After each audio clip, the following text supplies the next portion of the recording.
Are you struggling with German verb conjugation and desperately need a StudySmart technique to help you learn all the rules? Then this video is just for you. In this two-part series, I will not only be telling you how to effectively learn the rules of conjugation, but also where and how to use the essential conjugated verbs in your exams. So let's get started. Guten Tag and welcome to StudySmart, the channel that will make you study strategically and score high.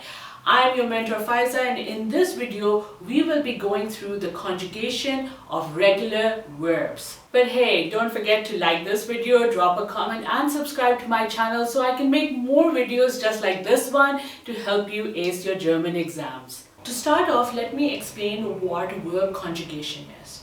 It basically means changing or adapting a verb according to the noun which is performing it. Let's take an example in English where the verb is to laugh. If I were to use the pronoun I, it would be I laugh.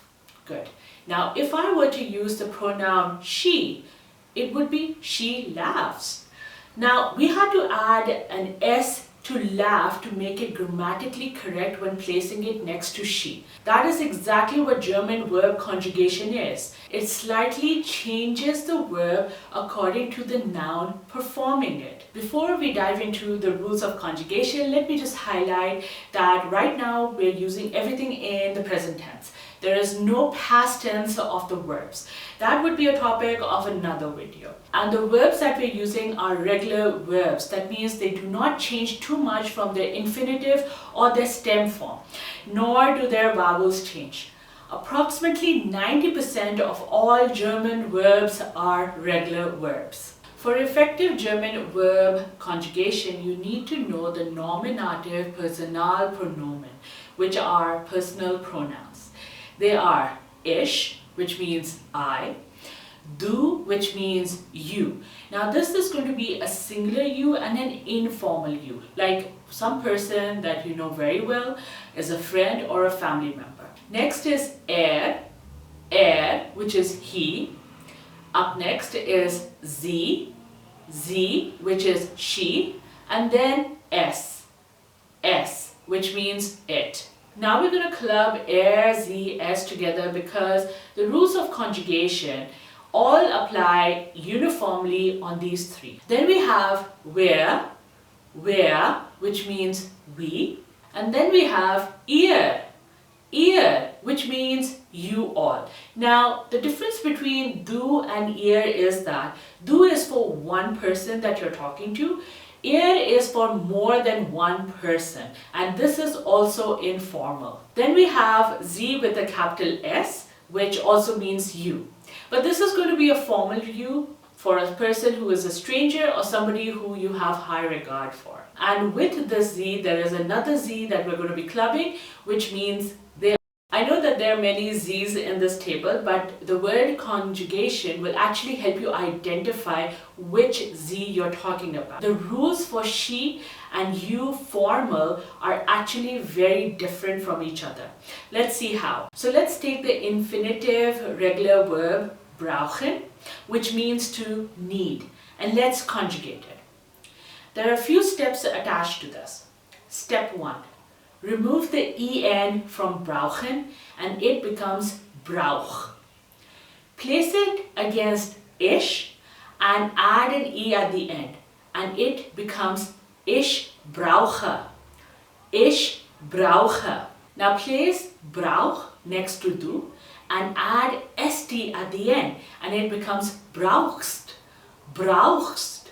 Now when you place it next to sie, s, you add a t at the end of braucht and it becomes braucht, sie braucht, es braucht. When we place it next to where, we add en at the end and it becomes wir brauchen, wir brauchen. Place it next to ihr and add a t to it and it becomes braucht, braucht. When placed next to sie, you add an en at the end of brauch and it becomes sie brauchen. Sie brauchen. I'm sure you noted that where and the last row, sie have the same verb conjugation as the infinitive. And er has the same rule applying to er, sie, es, but er is kept separate from them as later on in other conjugations, the rules applying to these categories will greatly differ. Now, how are we going to use them in sentences or while speaking during our A1 and A2 exams? Let's start off with a few sentences. Es ist kalt. Ich brauche eine Jacke. It is cold. I need a jacket. Next up, brauchst du einen Stift? Brauchst du einen Stift? Do you need a pencil? Now with er, sie, es as nouns, we could say sie ist krank und braucht Medikamente. Sie ist krank und braucht Medikamente. She is sick and needs medicine. Remember that we can distinguish that this is a she and not a formal you or they by the conjugated verb, as we have used ist and braucht, not sind or brauchen. Let's move on and use the conjugation of brauchen with where. Brauchen wir keine Tickets oder? Do we need tickets or? Now we have ihr, which is basically you if you're talking to more than one person. Ihr braucht heute eure Bücher. You need your books today. Sie brauchen einen Koffer für die Reise. Sie brauchen einen Koffer für die Reise. This can be read as you need a suitcase for the trip or they need a suitcase for the trip. Let's take another word. Here is kommen, which means to come. Now, step 1. Cut out the en from the end. We have our table of pronouns ready and just apply the rules. So this becomes ich komme, du kommst, sie, es kommt, wir kommen, ihr kommt, sie kommen. The best way for you to get a hang of this is to start making sentences of them and practice them orally. Here's a list of some very common regular verbs that you should know in A1. Follow the rules, conjugate them and make sentences. You can send the sentences in the comments and I can always check them for you. Now we're going to be moving on to a different set of verbs. There would be some verbs that when you remove the en, you would be left with a d, t, m or n. Just like baden, when you remove the en, you would be left with d as the last letter. So what do we do then? Most of the conjugation will remain the same except for 3 rows. Let's see how. Place bad next to ish and add an e like we did before, and this becomes ich bade. Ich bade. Place bad next to do, and now we're going to be adding est, and this becomes du badest. Du badest. Let's go to the next row. We're going to place bad next to it, and now we're going to be adding et with it, and this becomes badet. Badet. For where we use the same rules that we had been doing before, and therefore by adding en, this becomes where baden. Baden. Now place bad next to ear and add et at the end, and this becomes ear. Badet. Ear. Badet. For zz, we will again follow the same rules, add an en to the end of bad, and this becomes z baden.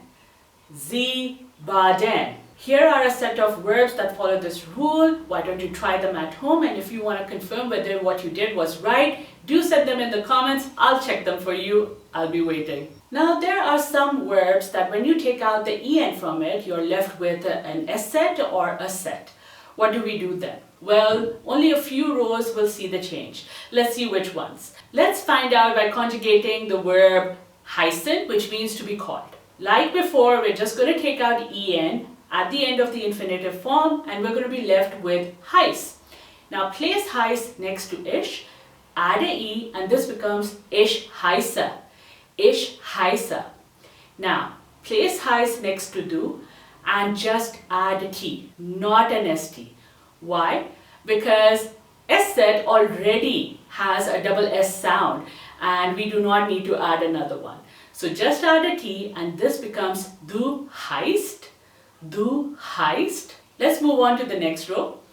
Again, we're just going to be adding a T to it. And this becomes heißt, sie heißt, es heißt. Move it to the next row, and just like before, we're just going to be adding en at the end, and this becomes wir heißen, wir heißen. In the ear row, we're just going to be adding a T at the end, and this again becomes ear. Heißt, ear. Heißt, yes, du, sie, est, ear.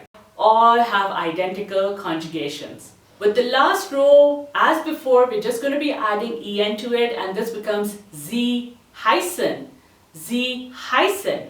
Here are some verbs that use this rule. Why don't you try them? If you need any help, let me know in the comments. In your exam, when you're writing to a stranger or to someone in authority, always use the formal you, which is sie. And therefore conjugate all the verbs that you will be using according to sie. This should not be difficult, as all of them would be the infinitive form of the verb that you are trying to use. When writing to a friend or a loved one, you will use du, and that means all the conjugated verbs will have a st sound at the end. Look out for those which will have an est or a t just to make that conjugation, but make sure that at the end there is a st sound. When writing to more than one friend or loved one, you will use ear, and you will need to conjugate all your verbs according to ear. If, however, you're close to a Sprechen exam and you feel that you still haven't gotten the hang of the conjugations, then address your partner as sie. That will mean that you will only use verbs in their infinite form. But make sure that you constantly call him sie, call her sie rather than du, because that would cut marks. That was the conjugation of regular verbs. Soon I'll be coming out with a video on how to conjugate irregular verbs and starken verbs. So keep an eye out for that. If you want to know how you can study smart the parts of the day, days of the week, seasons and months, then watch my video over here. And don't forget to like this video, drop a comment and subscribe to my channel, the only channel that believes that no exam is difficult, you just need to study smart. See you in my next video. Cheers!